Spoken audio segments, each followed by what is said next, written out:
Well, as you said, we are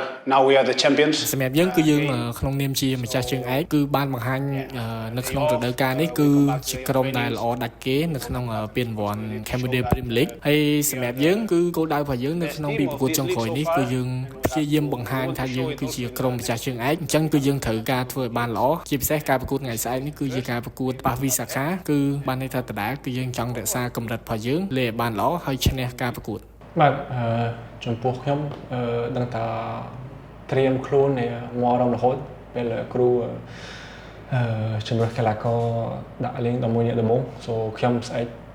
ប្រហែលខ្ញុំមានឱកាសលេងសូដឹងថាមកអារម្មណ៍នៃខំប្រឹងបង្ហាញសមត្ថភាពរបស់ខ្ញុំយើងដឹងហើយពីព្រោះខ្ញុំអត់សមមានឱកាសលេងប៉ុន្តែពេលយើងមានឱកាសហ្នឹងយើងត្រូវការបង្ហាញlevel របស់យើងឲ្យ100%. Yeah, we know that we lost 2 games against them, and we didn't win in the stadium. ចាញ់វិសាខាពីប្រកួតហើយជាពិសេសនៅក្នុងរដូវកាលនេះគឺយើងអត់ទាន់ឈ្នះនៅកីឡាដ្ឋាន Prince Stadium ទេហើយសម្រាប់យើងទាំងអស់គ្នាគឺស្រឡាញ់ការលេងបាល់ទាត់អញ្ចឹងគឺយើងត្រូវការលេងឲ្យបានល្អជាពិសេសគឺសម្រាប់ការប្រកួតនៅថ្ងៃស្អែកហ្នឹងគឺយើងចង់បង្ហាញអំពីគុណតម្លៃនៃម្ចាស់ជើងឯកនៃនៅក្នុងរដូវកាលនេះហើយគាត់ជឿជាក់យ៉ាងច្បាស់ថាកីឡាករដែលចូលលេងនៅថ្ងៃស្អែកគឺពួកគាត់លេងឲ្យអស់ពីសមត្ថភាពព្យាយាមដណ្ដើមយក3ពិន្ទុI'm totally sure that the players that will start tomorrow they will do a very good game and this is what we want. Well, I just say that last Wednesday was a magic night at home in Sverige so សម្រាប់យើងគឺពិតជាអស្ចារ្យមែនទែនពិតជាមិនគួរឲ្យជឿនៅការប្រកួតការពីថ្ងៃពុធដែលយើងឈ្នះជើងឯកហើយគឺយើងតបបញ្ចូលទីនៅនាទីចុងក្រោយគឺយើងសប្បាយចិត្តរីករាយមែនទែននៅក្នុងការអបអរសាទរជាមួយពួកគាត់ជាមួយថ្នាក់ដឹកនាំជាមួយអ្នកគាំទ្រកីឡាករហើយនិងក្រុមការងារទាំងអស់នៅទីនោះហើយសម្រាប់យើងគឺយើងលេង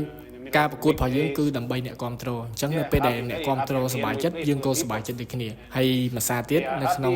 ការប្រកួតសម្រាប់ថ្ងៃស្អែកនេះគឺយើងចង់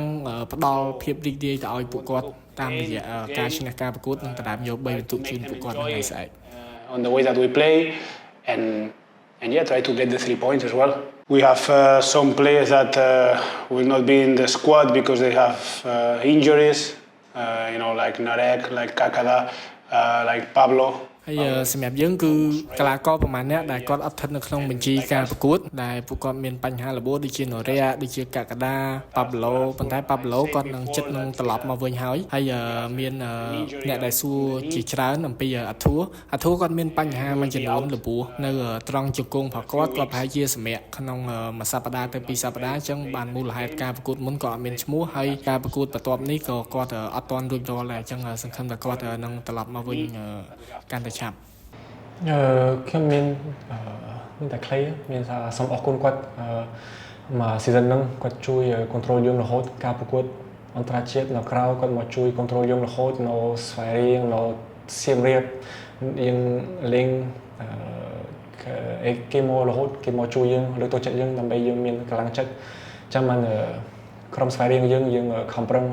ហើយរកជោគជ័យឲ្យគាត់ទៀតសូមខ្ញុំសូមអរគុណដល់អ្នកគ្នាបាទ